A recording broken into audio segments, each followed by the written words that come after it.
Hey, bonjour à tous, ici Karl, bienvenue sur cette nouvelle vidéo.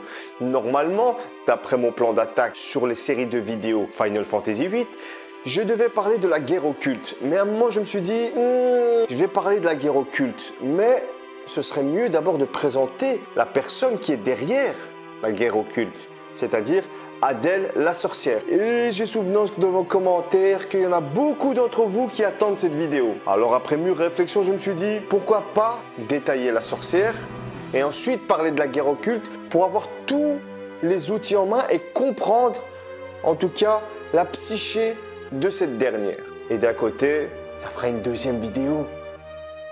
Chut, ça reste entre nous. Commençons cette vidéo avec Adèle la sorcière. On y va. Alors, Adèle. Normalement, je suppose que vous attendez une vidéo bien détaillée avec les images comme j'ai fait pour les autres, mais malheureusement, ça ne va pas être le cas. Parce que hier, en fait, en continuant à préparer ma vidéo sur la guerre occulte, je me suis rendu compte qu'en fait, niveau histoire qu'on connaît, tout va être dit dans la guerre occulte et dans Final Fantasy VIII. La fin d'Adèle, comment elle va mourir, etc., etc. Moi, ce qui m'intéressait dans Adèle, c'était de comprendre la personne, d'où elle vient, c'est quoi son passé, comment elle est devenue une sorcière, comment c'est devenu un dictateur. Et c'est à ce moment-là que je me suis rendu compte qu'on ne sait rien du tout en fait. Pourtant, j'ai les infos officielles. D'accord? La légende de Final Fantasy VIII, il y a toutes les infos officielles là-dedans. Et pourtant, même là-dedans, on ne sait quasi rien sur Adèle. On est au même niveau que lorsqu'on est dans le jeu. C'est pour ça que dans cette vidéo, je me suis dit, ça ne sert à rien que je fasse une vidéo travaillée si je ne sais pas. Alors, autant parler avec vous, autant vous donner mon ressenti sur ce personnage. De ce qu'on sait, c'est que Adèle, c'est une sorcière, elle a les pouvoirs d'inné, qu'elle va être la chef Aestar, qu'elle va kidnapper des jeunes filles pour trouver son héritière parce qu'en tant que sorcière, elle est obligée de transmettre son pouvoir avant de mourir. Et c'est comme ça qu'elle va capturer Elon. Mais moi, ce qui m'intéresse dans l'histoire d'Adèle, c'est ce qu'on ne sait pas. C'est ce que nous, on doit imaginer. Parce que généralement, les antagonistes dans Final Fantasy, on connaît leur passé. On connaît leur motivation. Même si c'est plus tard dans le jeu, parce que ça nous force un petit peu à avoir de l'empathie pour eux. Un des exemples les plus connus n'est autre que Sephiroth, l'un des méchants les plus charismatiques de la saga de Final Fantasy. Lui-même, quand on connaît son histoire, on se dit « Ouais merde, c'est comme Sephiroth, on doit aller le tuer. » Pourtant, lui aussi, on a de l'affection pour lui. D'accord? On a de l'empathie. Et c'est ça l'intérêt d'avoir un méchant construit. On a l'exemple aussi avec Ultimecia dans Final Fantasy VIII. On sait que c'est une sorcière du futur qui se sent seule. Et en plus, si vous croyez à la théorie que Ultimecia égale Rinoa, là c'est foutu.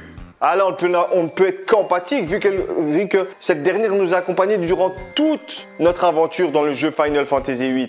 Mais c'est là l'intérêt de créer un passé et de donner de l'empathie à un antagoniste.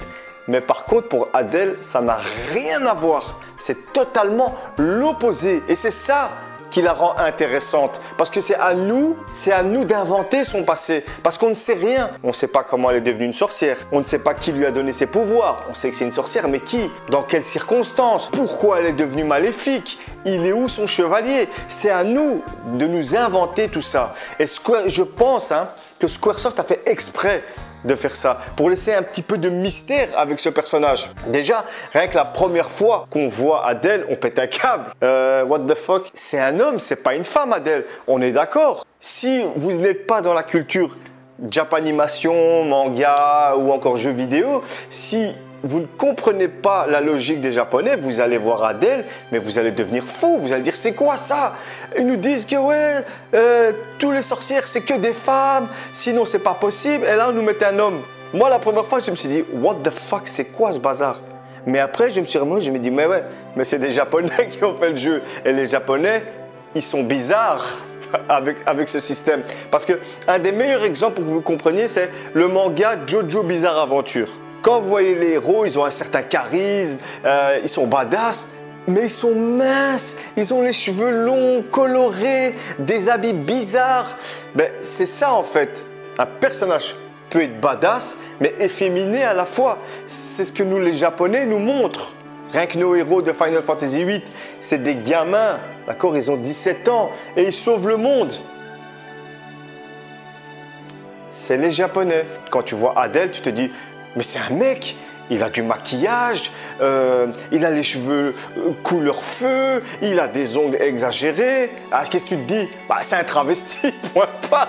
Et tu te dis, bah, s'il serait capable avec ces Japonais, nous sortirait travesti.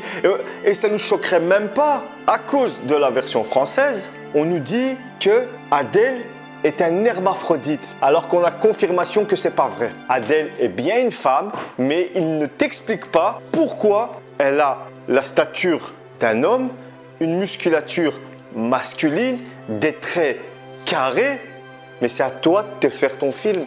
C'est là tout l'intérêt d'Adèle. Il est où son chevalier? Pourtant, chaque chevalier a une sorcière a un chevalier, Rinoa a Squall, Edea à Seifer, Ultimecia, on ne sait pas, dans le futur, on ne sait pas ce qui s'est passé. Et Adèle, Kunini, il n'y a rien. Mais à ce moment-là, c'est à nous. C'est ça qui est bien, c'est ça qui est chouette dans les univers comme Final Fantasy. Parce qu'on arrivait dans un temps où on doit tout nous expliquer. On ne doit plus laisser de place au mystère. On veut tout savoir. On ne veut pas de zone d'ombre. Sinon, on ne dort plus la nuit. Ah, purée, comment ça se fait? Je ne comprends pas. Mais non, bordel, réfléchis. Imagine, fais-toi ton propre scénario. Ok, Adèle, elle a un physique comme ça. Ben pourquoi tu te dirais pas, ah, dans le passé, en fait, elle a perdu son chevalier, il est mort prématurément, elle s'est laissée envahir par la tristesse, par la colère, et avec le pouvoir du dieu inné. Je ne sais pas s'il faut dire inné ou in. Moi, je dis inné. On va pas chipoter là-dessus. Peut-être que son pouvoir a été obscurci. Elle est passée du côté obscur. Et c'est pour ça que c'est excuse-moi le terme, une connasse. Ok? C'est une pourriture, Adèle. De ce qu'on sait, elle est le mal absolu. Et ça fait du bien de temps en temps, dans les jeux vidéo, d'avoir un pourri. Et Adèle a ce rôle, a le rôle d'un pourri, a le rôle d'un antagoniste qu'on veut tuer. D'accord? Qu'on veut se débarrasser. Moi, quand j'ai tué Adèle, j'étais content. J'ai dit, allez, où ça dégage, connasse? Vous comprenez ce que je veux dire? Parce que quand j'ai tué Ultimecia à la fin de Final 8, je me suis dit, ouais, mais la pauvre, elle était dégoûtée. J'avais de l'empathie, mais Adèle, on n'a pas d'empathie. C'est un personnage qu'on aime détester. Et dans certains, et parfois, ça fait du bien. Et c'est pour ça que je ne pouvais pas parler de Adèle, parce que je vais le faire dans la guerre occulte. Parce que pour développer la guerre occulte, tu es obligé de parler du plan de Adèle. Alors je me suis dit, ça sert un petit peu à rien de la développer dans sa propre vidéo. Autant donner mon avis. Moi, Adèle dans Final 8, ça a été une bonne surprise. Un personnage que j'ai accueilli, que j'ai détesté aussi, parce que c'est une pourriture.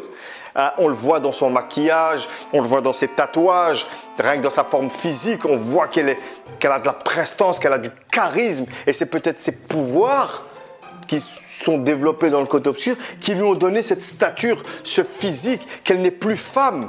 Voyez? Parce que généralement, les femmes, elles représentent la beauté, elles représentent la douceur. Et le fait qu'elle a été tellement loin dans la méchanceté que son physique a changé. C'est vraiment à réfléchir parce que quand tu vois Edea, d'accord? Edea, à la base, avant de se faire contrôler par Ultimecia, elle était gentille grâce à son lien d'amour avec Sid, grâce à son lien parental avec les enfants de l'orphelinat, tu vois? Ça fait elle une bonne sorcière, mais quand elle a été contrôlée par Ultimecia, c'est pas son physique, mais c'est sa prestance qui a changé. Elle est devenue froide. Et une fois qu'elle a hérité des pouvoirs d'Ultimecia définitivement et qu'elle est devenue la sorcière du présent et qu'elle a perdu l'influence d'Ultimecia, elle est redevenue pure à l'image d'une maman. Et c'est tout l'opposé de Adèle et aussi d'Ultimecia. Parce qu'Ultimecia,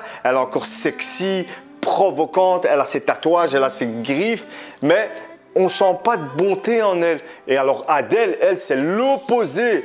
Ce n'est plus cette image de femme pure, de l'image de la mère qui protège ses enfants. C'est l'image d'un tyran, elle est musclée pour rien en fait, alors qu'elle a des pouvoirs magiques.